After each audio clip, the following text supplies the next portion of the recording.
অভিযোগহীন বিদায়।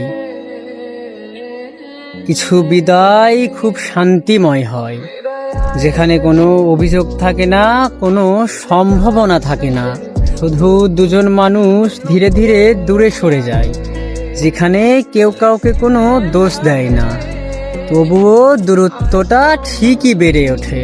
শেষবার তাকিয়েও কেউ কারুকে কোনো কিছু বলারও থাকে না, কারণ দুজন মানুষই জানে শেষবারের মতো কেউ কারোকে কিছু বলারও নেই, আর ধরে রাখার ইচ্ছাটা আর আগের মতো নেই। এমন বিদায়ে মনুষ্যত্বের চোখ ভিজে, কিন্তু কান্নার শব্দটা কখনো বাহিরে আসে না। হৃদয়ের ভিতরে নিঃশব্দে ভেঙে যায় অনেক শব্দ, আর সেই নীরব ভেঙে যাওয়ার শব্দই সারা জীবন বয়ে বেড়াতে হয় বুকের মাঝখানে।